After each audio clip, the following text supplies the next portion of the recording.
Sir, जैसा कि आप लगभग हज़ारों बच्चों का इन स्कीमों के तहत एडमिशन करवा चुके हैं, तो हमारा तो मत है कि हम अलग-अलग जो है स्कीमों पर अलग-अलग वीडियो जानकारियाँ देंगे। फ़िलहाल अभी जो आपने श्रेष्ठा के बारे में बताई, तो श्रेष्ठा की तैयारी करने की क्राइटेरिया कब है, इसके फॉर्म वगैरह कब निकलते हैं सर, इसके बारे में थोड़ा। देखिए, बेसिकली मैं शुरू किया था EWS DG एडिशन से लेके। तो मैं ये दावा करता हूँ कि लगभग हमारी टीम ने मिलके लगभग हज़ारों एडमिशन EWS DG कैटेगरी के कराए। और फिर हम SOSC पे आए तो SOSC में 50-60 एडमिशन हम लोग करा चुके हैं। और अभी 2022 से श्रेष्ठा आया, तो श्रेष्ठा में लगभग मैं बात करूँ 60 से 70 एडमिशन हम लोग करा चुके हैं। अब एडमिशन कराने का मतलब केवल ये नहीं होता है कि भाई मैं उंगली पकड़ूंगा एडमिशन करा दूंगा। मतलब गाइडेंस की हम बात करें कि मतलब हम लोगों को समूह में गाइड कर रहे हैं, उनका फॉर्म भरते हैं, मतलब हम रजिस्ट्रेशन तक खुद करते हैं, रजिस्ट्रेशन करते हैं, क्या जानकारी नहीं आ रही है तुरंत उनको अपडेट करते हैं।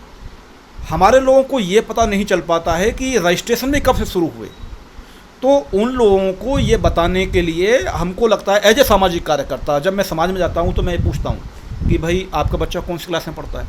तो मैंने देखा कि इनका बच्चा 7th क्लास में पढ़ रहा है, 8th क्लास में पढ़ रहा है।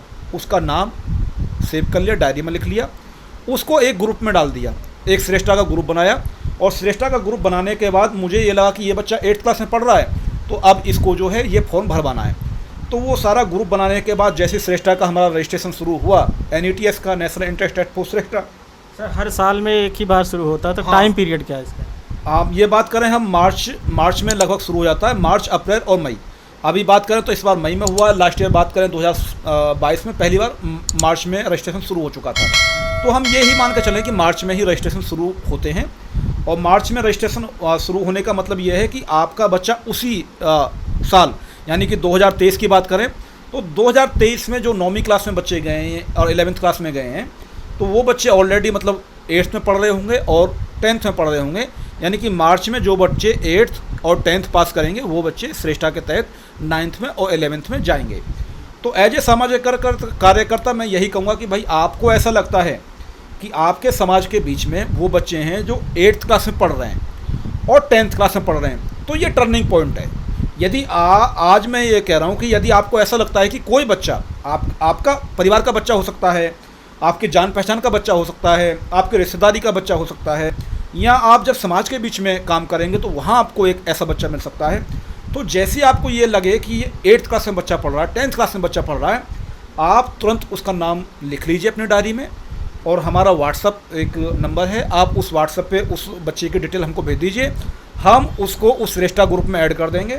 और श्रेष्ठा ग्रुप में अपडेट होते ही, ऐड होते ही उसको सारी जानकारियाँ कि श्रेष्ठा के फॉर्म कब से शुरू हुए, श्रेष्ठा का सिलेबस क्या है, वो पूरा का पूरा NCERT की बुक होगी, मतलब पूरा का पूरा हम इस तरीके से उसको गाइड करेंगे। एक तरीके से आप ये मान लीजिए कि ट्यूशन में जो लोग करते हैं वही हम लोग व्हाट्सअप ग्रुप पे कर देंगे, 1 to 1 कॉल करके, मतलब हम बच्चे को कॉल करके भी, भाई आपने फॉर्म भरा या नहीं भरा तो क्यों नहीं भरा, तो उसका प्रॉपर फीडबैक लेके भी हम बच्चों का फॉर्म एक एक करके भरवाते हैं। भाई आपकी तैयारी कितनी हो गई, आपने कितने चैप्टर कवर कर लिए, ये सारा का सारा अपडेट जो है हम उस ग्रुप में लेते हैं। अच्छा भाई आपका एग्ज़ाम सेंटर यहाँ पे है, आपका एग्ज़ाम सेंटर यहाँ पे है, आपको एग्ज़ाम देने के लिए जाना तो क्या तैयारी करनी है, आपका रिजल्ट आ गया, आपका रिजल्ट आने के बाद आपकी रैंक ये है, अच्छा इस रैंक पे एडमिशन हो जाएगा, एडमिशन के लिए ये डॉक्यूमेंट चाहिए, एडमिशन के लिए ये प्रॉब्लम आ सकती हैं तो हमको ये सॉल्यूशन बताना है, एडमिशन के लिए ये डॉक्यूमेंट चाहिए, ये डॉक्यूमेंट कैसे बनेंगे, ये तमाम तरह के जो प्रश्न होते हैं।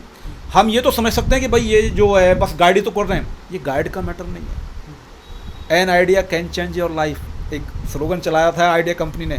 यानी कि हमारे जीवन में कोई व्यक्ति ऐसा आता है जो आपको एक आइडिया दे देता है, एक समझ दे देता है कि भाई आप ऐसा कर लो, और उसी के आइडिया के दम पे, उसी सलाह की दम पे, उसी एडवाइस के दम पे हमारी पूरी की पूरी ज़िंदगी चेंज हो जाती है। जैसे मुझे किसी ने बताया बाम सेब को लेके अलग एक सिनेरियो होता था, 36 बाम सेब पे, 9 बाम सेब पे, 25 बाम सेब पे, बाम सेब के हज़ारों टुकड़े। किसी ने मुझसे एक पूछा कि पहले ये बताओ कि बाम सेब है क्या। एक ही सवाल में मेरा जो ये 36 टुकड़े वाला, 9 टुकड़े वाला कॉन्सेप्ट ही ख़त्म कर दिया कि बाम सेब है क्या, बस वो बताओ और बाम सेब को ढूंढ लो। मतलब उस आदमी ने ये भी नहीं कहा कि बाम सेब ये ठीक है ये गलत है, क्योंकि वो एक गुटखा आदमी रहता। इसलिए एडवाइज बहुत इंपॉर्टेंट चीज़ है। और हमारे समाज के जो लोग हैं, जो एडवाइज़र हैं, उनका सम्मान करना भी बहुत ज़रूरी है, क्योंकि एक जो टीचर होता है वो भी एडवाइजर ही होता है, वो भी आपको एडवाइजरी कर रहा होता है, वो पढ़ा रहा होता है आपको, बस इतना होता है। लेकिन पढ़ना तो आपको खुद ही है, आपको पढ़ना खुद ही है। तो इसलिए एडवाइज़र हमारी ज़िंदगी में एक बहुत महत्वपूर्ण भूमिका निभाता है, जो हमारे जीवन की दिशा बदल देता है। तो श्रेष्ठा में 12वीं तक पास करने के बाद फिर आगे बच्चा क्या क्या कर सकता है? देखिए, खास तौर से अभी जो जिक्र हो रही थी कि डीपीएस जैसे स्कूल में जहाँ पे 40,000 रुपये महीने तक की फ़ीस लगती है, मतलब श्रेष्ठा के स्कीम के अंतर्गत उन जैसे स्कूलों में भी एडमिशन करवाया जा सकता है या हो सकता है? देखिए, करवाया जा सकता है, हो सकता है, ये तो सवाल ही नहीं रहता, क्योंकि हो चुका है। मतलब डीपीएस में हाँ, एडमिशन करवा चुके हैं बिल्कुल श्रेष्ठा करवा के चुके हैं, तहत। हाँ ठीक है। और पिछले साल भी कराए थे, और इस बार भी लगभग 55 बच्चों के अभी कराए हैं।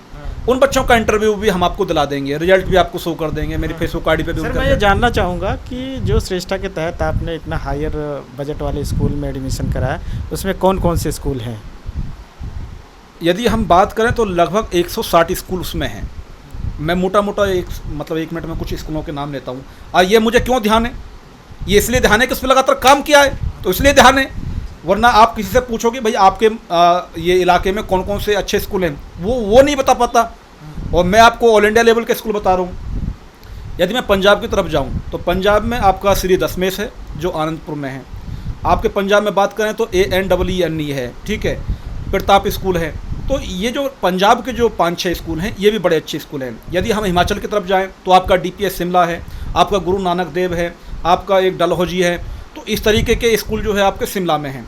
तो यदि हम उत्तर प्रदेश की तरफ जाएं तो उत्तर प्रदेश में आपके गाज़ियाबाद में दीप मेमोरियल है, आपका जो है एक बालिकाओं के लिए नोएडा में है, महामाया बालिका इंटर कॉलेज है, पंचशील बालक इंटर कॉलेज है, आपका सुवेरेन है, इधर मोदी नगर में है। तो अगर आप लखनऊ की तरफ जाएँ तो एक लखनऊ में है, लिटिल फ्लावर है। तो इस तरीके के बहुत सारे स्कूल हैं। आप अब DPSों की बात करें तो DPS आपका मैंने बताया मनाली, आपका DPS जो है आपका शिमला, और DPS आपका जयपुर, आपका DPS Bharatpur, DPS Jhunjhunu, DPS Udaipur, DPS आपका रायगढ़, DPS आपका ये यमुनानगर। मतलब DPS बहुत स्कूल हैं, इसलिए क्योंकि एक वो चैन सिस्टम है, पूरा DPSों की चैन है। लेकिन अलग अलग स्कूल बहुत सारे हैं। यदि हम राजस्थान की तरफ जाएं तो राजस्थान में मान लो कैरियर पॉइंट कोटा है, कोटा का the best school Career Point है। वहाँ पे आप अपने बच्चे को जो है मेडिकल की तैयारी करा सकते हैं, इंजीनियरिंग की तैयारी करा सकते हैं। तो राजस्थान में बहुत बड़े स्कूल हैं, हरियाणा में और राजस्थान में बहुत ज़्यादा स्कूल हैं। आप छत्तीसगढ़ में बात करें, छत्तीसगढ़ में आपका सेंट जेवियर स्कूल है। आप मध्य प्रदेश की बात करें तो दून बेस्को मतलब जहाँ मिनिस्टरों के बच्चे पढ़ते हैं, वहाँ हमारा बच्चा जा सकता है। तो दून बेस्को में आप जा सकते हैं। आप नर्मदा वैली है वहाँ पे मध्य प्रदेश में। तो यदि हम सारे स्टेटों में घूमें तो लगभग सारे स्टेटों, केरला में है, आपका तमिलनाडु में है, आंध्र प्रदेश में है, नागालैंड में भी एक स्कूल है, मैं अभी देख रहा था कल साइट पे, सैनिक स्कूल नागालैंड। तो इस तरीके से सारे स्कूलों को हम मिला के बात करें तो लगभग 160-65 स्कूल जो है उस लिस्ट में हैं।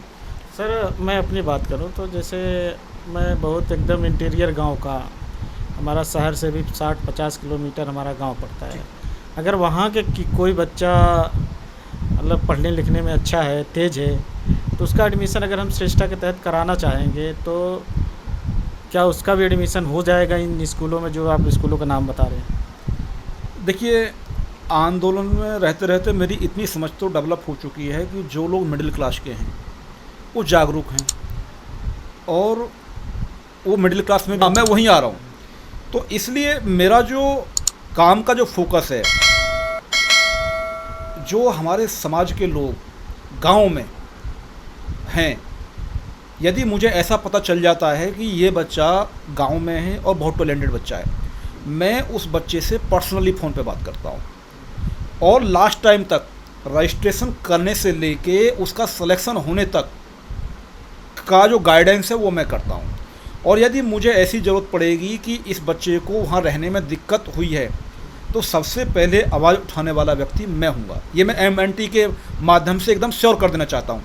इसलिए मैं दावा कर रहा हूँ कि इस वीडियो को देखने के बाद यदि किसी बच्चे को ऐसा लगता है कि मैं तो शहर से बहुत दूर हूँ, मैं गांव में हूँ और सरकारी स्कूल में पढ़ा हुआ हूँ, हिंदी मीडियम में पढ़ा हुआ हूँ, लेकिन यदि मुझे इस स्कूल में जाने का मौका मिले, जो मैंने स्कूल बताए हैं या इन स्कूलों की लिस्ट शेयर कर देंगे, तो मैं उस स्कूल में जाना चाहूँगा।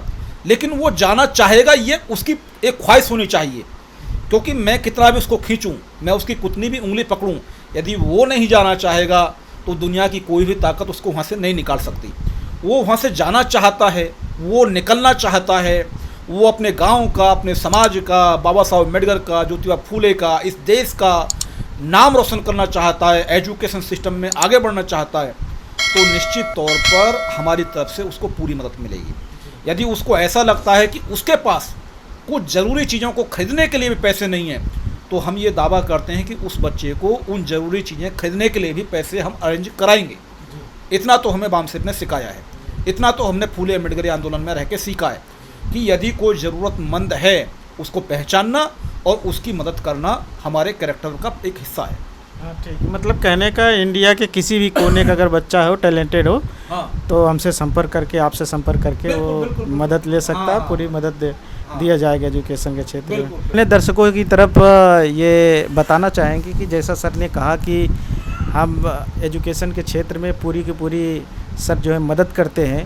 इंडिया के किसी भी कोने से कितना भी गरीब बच्चा रहा तो इकोनॉमिकली भी मदद करते हैं, इन स्कूलों में जाने के लिए प्रिपरेशन भी करवाते हैं, उसका गाइडेंस भी देते हैं। तो दर्शकों हम सर का नंबर और इनका व्हाट्सएप नंबर भी डिस्क्रिप्शन में दे देंगे। आप वीडियो में कमेंट कर सकते हैं, इन स्कूलों में जाने के लिए आपको पूरा गाइडेंस प्रदान किया जाएगा। आज के शिक्षा के विशेष महत्व को लेकर के, सरकारी स्कूल के लेकर के हम अपना वक्तव्य यहीं पे ख़त्म करते हैं। जय भीम, जय मल्लवासी। की पूरी टीम का और आपका और वीडियो बना रहे राजा भाई, आप सभी का बहुत बहुत शुक्रिया कि आपने ये बहुत मतलब वैल्यूएबल इन्फॉर्मेशन समाज को देने का काम किया। ठीक है, हम आगे भी दूसरा, तीसरा और चौथा भाग लेके आएंगे जल्द ही। बच्चों और समाज के साथियों, जिम्मेदार साथियों, एजुकेशन की जो स्कीम्स हैं उन पे हमको एक जानकारी समाज के बीच में देनी चाहिए, और जानकारियों के अभाव के चलते ही हम उन सुविधाओं को भी नहीं ले पा रहे हैं जो सुविधा हैं।